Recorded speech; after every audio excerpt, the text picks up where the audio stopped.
answering what OneCycling is, though, like what it actually looks like. Oh yeah, very sure. but we can't answer that yet because no one's came out and said this is what it is. What we know is that the idea is that the best riders will be competing against each other on a more regular basis. We know that it's not going to be a breakaway league because the UCI would not sanction that, and the people behind OneCycling said no, it's not going to be a breakaway league. But then, is there going to be some form of OneCycling competition? What happens to, for example, if a team gets relegated from the World Tour and then they can't compete in the Tour de France, but then they're meant to send their best riders to the Tour to compete, to be part of this OneCycling project, then it doesn't work. So we still need a lot of clarity on what OneCycling, like the nitty gritty of it is. But as I said in the piece, the tactic is just to force it through, and then they'll sort out all of the small parts, which are actually not very small at all, which are fundamental parts. Is it just all a play for like TV rights and revenue share and yes, more power for teams? Okay. Yes, it is. Dressed up as we want to make cycling better, and therefore this is we want more money, and this is how you can enjoy us getting more money. We will put on more entertainment. You can enjoy us making more money. It's a great exactly. That's exactly. I really like. I like the Inner Ring tweet today, which is just in quotes. As a team manager, what was it about the $300 million project that attracted you? Right. That's basically what this comes down to. Is there's a whole bunch of team managers. You kind of alluded to this in your explanation, Johnny. There's a whole bunch of team managers that have some power over their little spaces and are controlling these teams with tens of millions of dollars in budget, but with sort of little long-standing value because that money can just disappear at any time. And so underpinning all of this is this desire to change the model by which such sort of cycling makes money, right? Lots of other sports have lots of other ways of making revenue, whether that's selling tickets or TV revenue. And this is basically an attempt to do that. To step back a little bit, who are the players here? Like, who are the major entities that are either pushing for or against this right now? Sure. So we've got 6 main teams, really. There's 7 teams signed up to it, but there's 6 main teams. So we've got Visma Lisa Bike, which is no surprise because Richard Plugger, the team owner, he's the brainchild of this idea. EF Education Easy Post, Soudal Quickstep, and Soudal Quickstep's chairman, Bessel Koch, is unfortunate name, but one of the main guys in this project. He is one of the main guys speaking with the Saudis. Ineos Grenadiers, Little Trek, Red Bull, and DSM are now on board. And then we have Bahrain, Movistar, Astana, Intermarché, UAE, Lotto. I think I've missed one out, who are very much within that orbit, probably going to sign, not 100% signed yet. Astana? Astana, yeah, Astana in as well. Well, they're going to be in. So they're in. The 4 French World Tour teams are out at the moment. So Jayco. The guys who are really pushing it, if you want names, is Bessel Koch, like I said, Mia Norman, who is the president of EF, and Plugger as well. And yeah. Are the 4 French teams just out because they're afraid to upset ASO and not get invited to the tour? I don't have an answer, but that is my assumption. Yeah, but I don't actually have an answer to that though. They're also romantics, remember? Yeah, romantics. I mean, change anything. I would imagine that there's a little bit. If you look through so first of all, everyone should go read the story that's up on Big Collective this week. The comment section of that is full of interesting takes and ideas. It's got 80-something comments on it this way, and most of them are negative. Right? Most of them are some version of, I like cycling. I like how it works. I like watching it. I like the traditionalism. I like the fact that these races have existed for 100 years. I don't want Saudi money in my bike racing. I don't need it. Right? And I think that the French teams, there's probably some of that kind of perspective. So yes, there may be some fear of ASO, but I think you're right, Kit, that there's just a bit of sort of romanticism from that group in general. But how Chris, how would you think the proponents of this would respond to our comment section? What would they say to some of those negative perspectives on this. I'm pleased you've asked this because I'm at various team media days this week, and I've been asking quite a few people about that today, and I'm quite shocked actually by that the response has been overwhelmingly negative. Now, I think that mostly stems from the fact that this money is Saudi, and I get that, and there was absolutely a conversation to be had whether we should be accepting money from Saudi Arabia. That conversation needs to be had. And by the way, it is money from Saudi. There is a OneCycling company set up. This business has been created. It is real. It is happening. Well, probably will be happening. But I'm shocked that a lot of fans can't get beyond this Saudi narrative right now, and because me personally, I am mostly on board with OneCycling because I think the sport does need a revamp. I think it does need, the economic structure doesn't work. From what's has been explained to me, that it's not going to kill cycling. Your races that you love, whether that's the Tour de France or Paris Tours, that's not going to die. That will still exist. And there might be a few new races, but they're not going to be closed crits. What they want to do is like we have with the Worlds, for example, where you've got a point-to-point, so 150k, but then you finish with 3 laps of a 20k loop. That to me makes sense. I want to see that. I want to see the best bike riders in the world 3 times as opposed to once. That's a better idea for me. But what they need to do when this is launched, if it is launched in a few weeks, which we think it will be, they need a figurehead. They need a spokesperson who is not Richard Plugger, by the way, because he's got baggage. They need a spokesperson to say, look, this is the positive of OneCycling. We're not ruining your sport. We're still going to keep your traditions, but we're going to make it better. They really need to own the narrative because it's got off to a really bad start, which has surprised me, actually. They would have to do some really terrible things to the sport before we would stop being. Well, how much fans. questionable money is in it anyway? You know, and we're all still watching. I mean, you can be against it, but you still watch and, you know, take part. Kaylee, you mentioned the F1 comparison at the start of the show there, and Liberty Media, who now own F1, have done some pretty terrible things to F1, and the long-standing fan base still tunes in. But what they also managed to do was attract a new fan base, and somehow that sport can cater to both.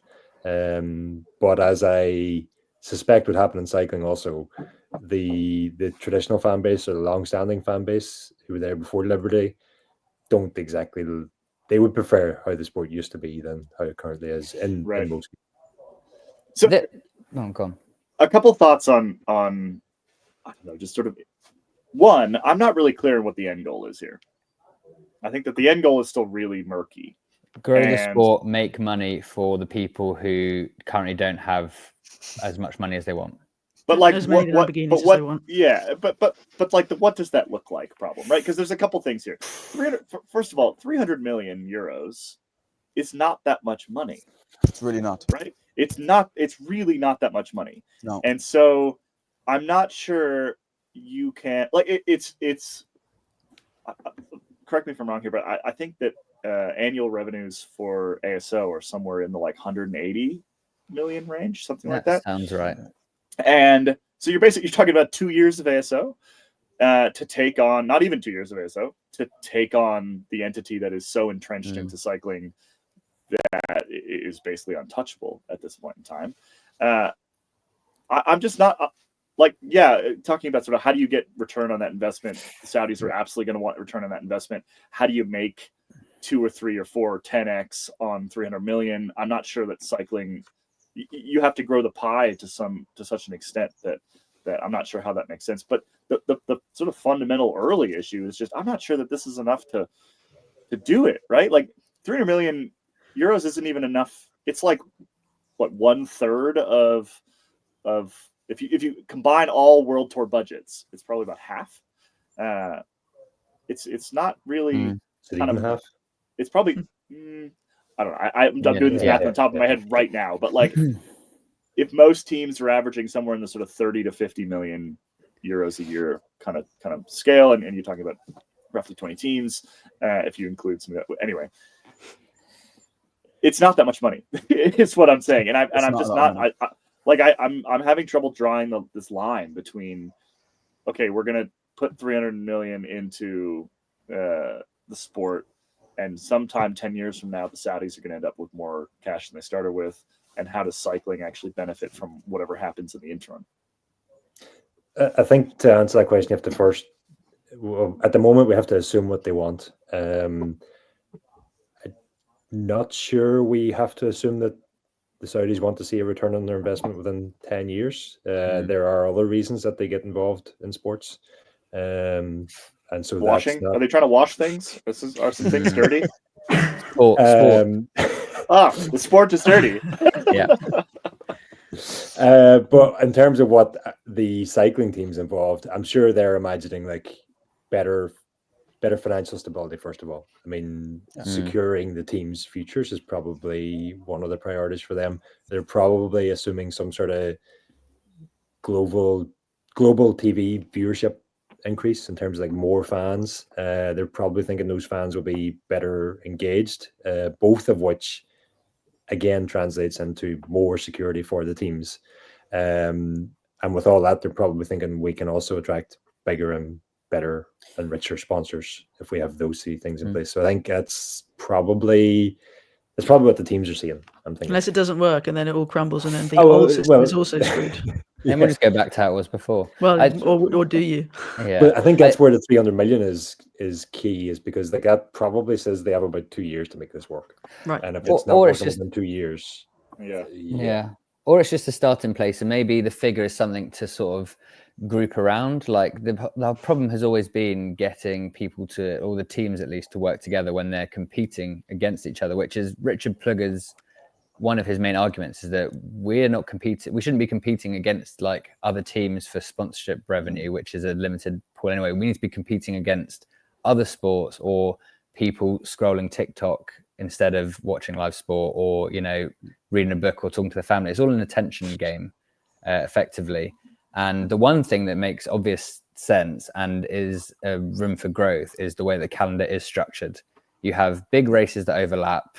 You have a calendar which is compressed around 3 weeks in July that basically crowns which team and which rider had the best year in the sport. And the rest of the calendar, to most people who at least have a passing interest in cycling or racing or the Tour de France, only care about that. If you can sort of put structure to it, and I'm not saying do it the same as F1, but you tune into every F1 race because there's some sort of equity and it builds towards something. And then, I'd like more so than the number of people tuning into the Tour of Poland or the waste management one in August, where it's the Benelux Tour.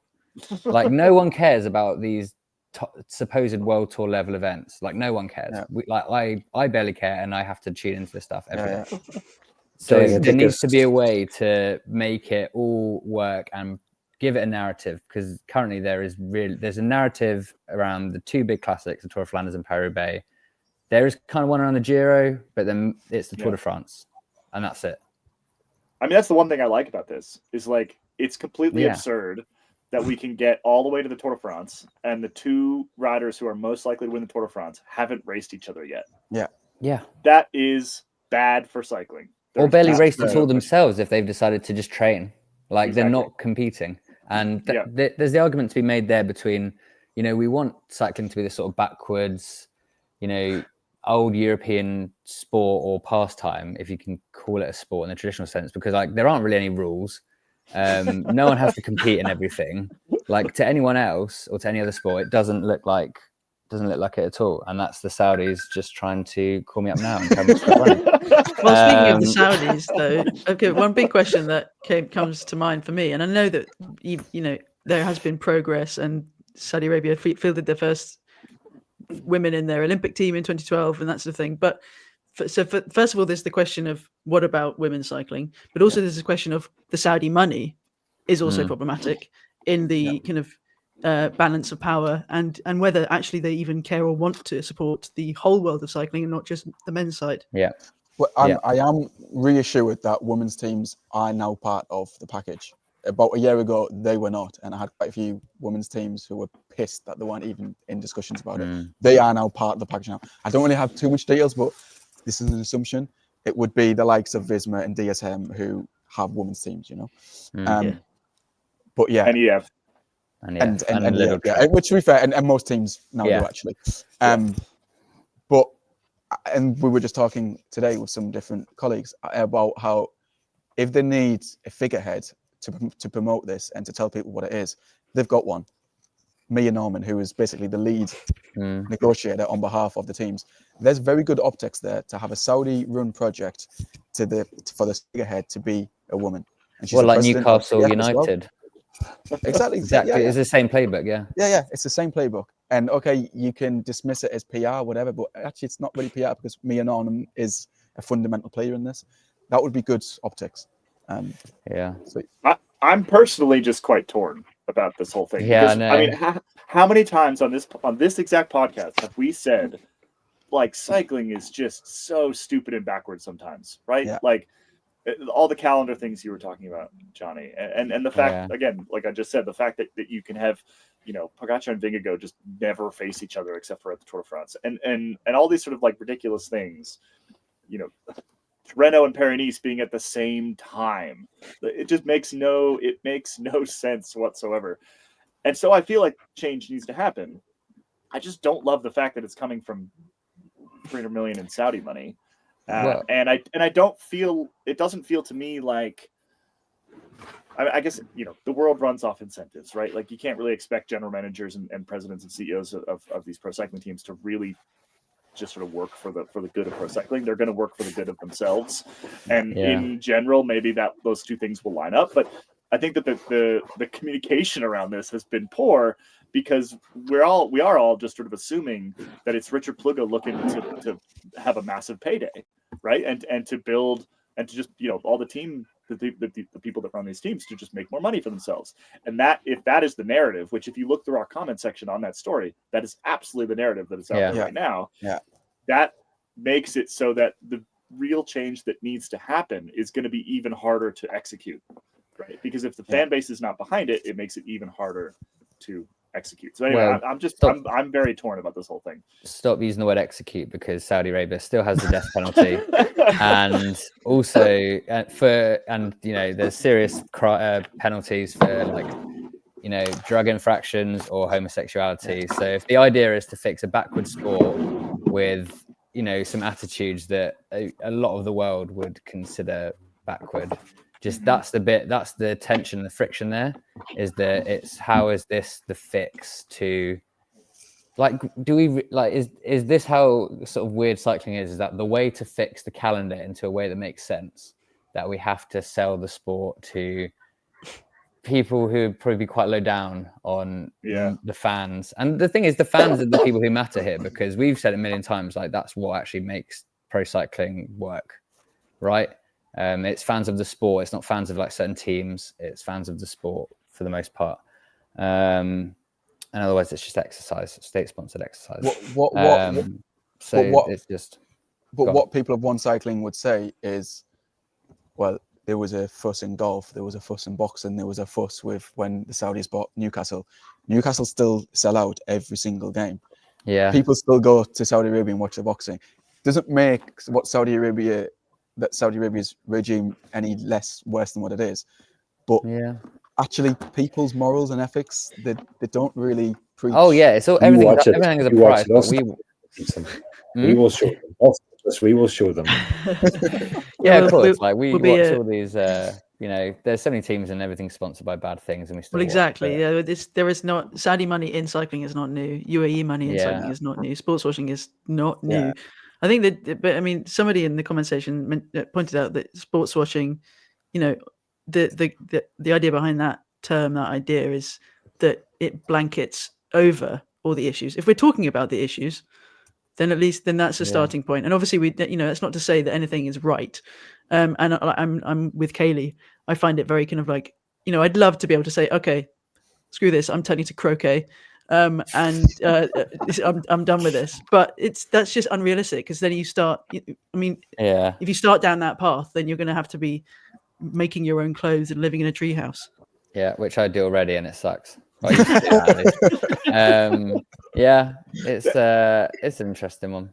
I want to make one final little point here, which is that this is not the first time we've talked about something like this. So I was actually just Googling. Nope. I was trying to find the story that I wrote. It was in 2016. You can't tell I wrote it anymore because outside has scrubbed my byline off of everything. But this is back for Velo News, and this was about the Wanda Group coming in, which is a Chinese entity owned by the China's richest man, Wang Zhenlin, I think his name was, trying to buy ASO and the Tour de France. And the underpinning, but like sort of underneath that, was a very similar concept, which is that cycling. The reason why this keeps happening is because investors look at cycling and they look at how traditional it is and they look at how kind of backwards it is, and that is an opportunity for growth, right? It's an opportunity to make more money than cycling is currently making, which is why Wanda was interested in it in 2016, and it's why the Saudis are interested in it now.